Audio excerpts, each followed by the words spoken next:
ابراہیم علیہ السلام نے اپنے نوجوانوں کی قربانی نہیں دی، ابراہیم علیہ السلام نے اپنے بچوں کو نہیں چھوڑا. اس سے بھی ہمیں عبرت حاصل نہیں ہوتی ہے. جب ابراہیم علیہ السلام مصر سے فلسطین چلے، مصر کے بادشاہ نے اپنے بیٹی کو دیا تھا نکاح کے اندر، شہزادی کو، ان سے نکاح کروایا ابراہیم علیہ السلام نے. اور ابراہیم کے نکاح ہونے کے بعد اس سے پہلے ابراہیم علیہ السلام کی بیوی سارہ علیہ السلام تھی. ابراہیم نے کیا کیا تھا؟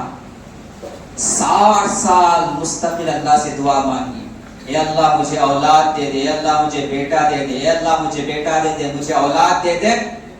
یہ تو اس کو پتا چلے گا اہمیت، جس کے پاس اولاد نہیں ہے، جس کے پاس لڑکا نہیں ہے، وہ کتنی دعائیں مانگتا ہے. مزاروں پر جائے، مریدوں کے پاس جائے، پیروں کے پاس جائے، مندروں کے پاس جائے، عالموں کے پاس جاتے، اماموں کے پاس جاتے، مسجدوں میں جاتے، ہر جگہ جاتے ہیں کہ کہیں سے تو ملے اولاد. ابراہیم علیہ السلام نے ساری زندگی اللہ سے اولاد مانگی کہ اے میرا آقا، اے میرا اللہ مجھے اولاد دے دے. کیسی اولاد؟ بزنس مین نہیں، انجینئر نہیں، پروفیسر نہیں، ڈاکٹر نہیں، مولانا نہیں، مفتی صاحب نہیں، عالم نہیں. رب ہب لی من الصالحین، نیک اولاد دے. اولاد بھی مانگی کون سی؟ نیک، دنیا دار نہیں، عالم نہیں، مولانا نہیں، مفتی نہیں، انجینئر نہیں. رب ہب لی من الصالحین، کہ مجھے نیک اولاد دے دے. کتنے سال دعا مانگی؟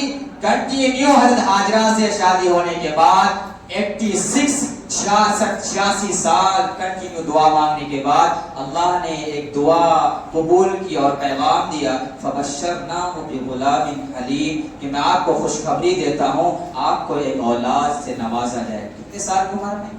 86 سال کی عمر میں. جب بڈھا ہو جائے، ہاتھ بھی کام نہ کرے، اس وقت اولاد ہوئی.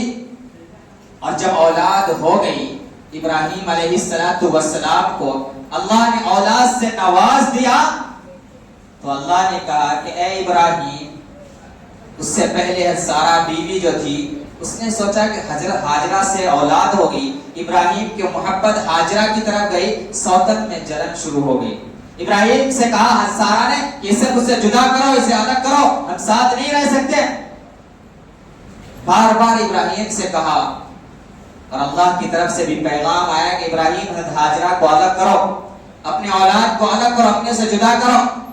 ابراہیم علیہ السلام نے جبرائیل سے کہا کہ کہاں کیسے کروں؟ اللہ نے کہا کہ جو میں کرنا چاہتا ہوں، جیسے میں کروں ویسے تم کرو، جس طرح میں کروا رہا ہوں ویسے کرو. ابراہیم علیہ السلام تو تھے صبر کے، استقلال کے پہاڑ، امتحانوں میں آزمائے ہوئے، آگ جیسے تپش سے نکلے ہوئے. تو جبرائیل نے کہا آؤ چلو ساتھ میں.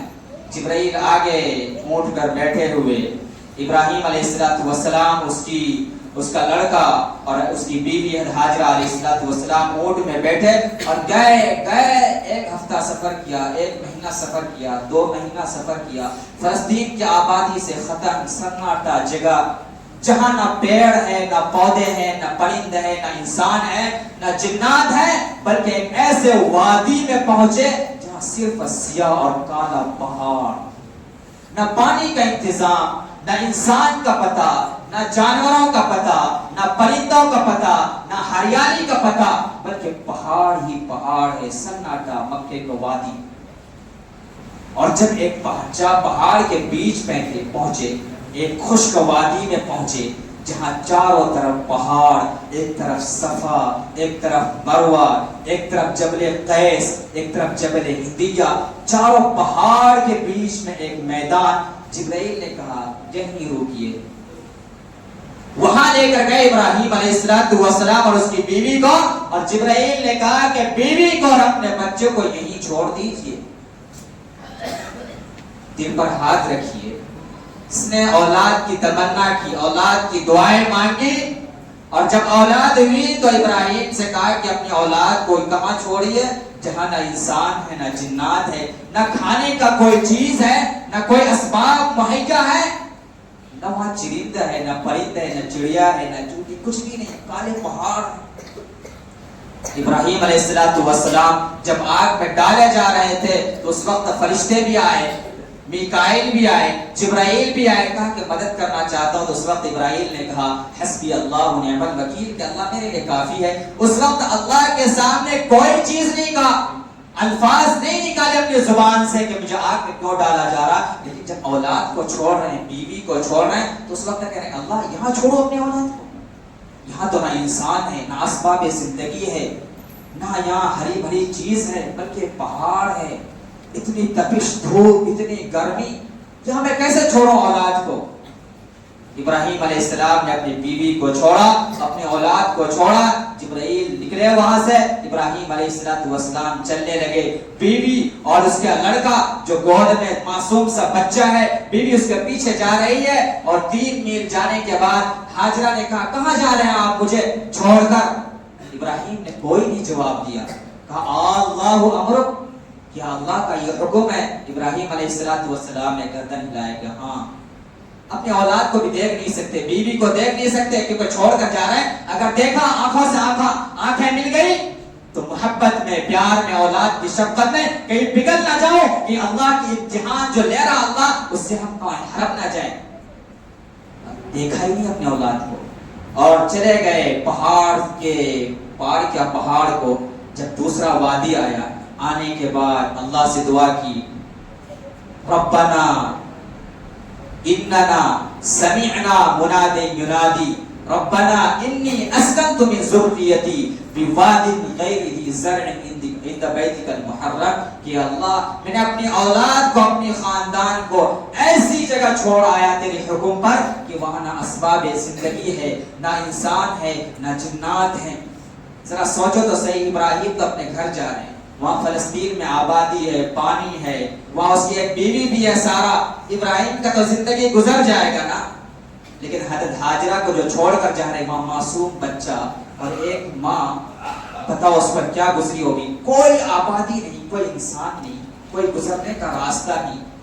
بتاؤ اس پہلی رات جو آئی ہوگی, ایک کالی پہاڑ کی سیاہی, کالی رات اور پہاڑوں کے درمیان کی اندھیرا, اس رات کو ہاجرہ نے کس طرح گزارا ہوگا. دلوں میں تصور کرے ذرا, یہ قربانی کیوں لے رہا اللہ, اس رات میں کیا ماجرا ہوگا. چاند نے دیکھا ہوگا کہ ایک ماں اپنے بچوں کو لیے بیٹھی ہے, کون سا ماں ہے.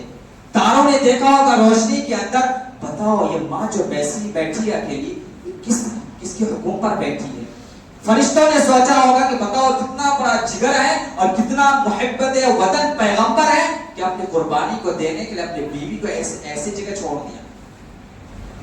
جب ان کے پاس کھانے کے کچھ نوالے تھے, کچھ کھجوریں تھی, کچھ پانیاں تھی, ہاجرہ علیہ السلام کے پاس, انہوں نے کھایا. 3 دن زندگی گزرے اس پانی پر, اس کھجور پر. پانی بھی ختم, کھجور بھی ختم, تو بچے پیاس کے وجہ سے بلبلانے لگے.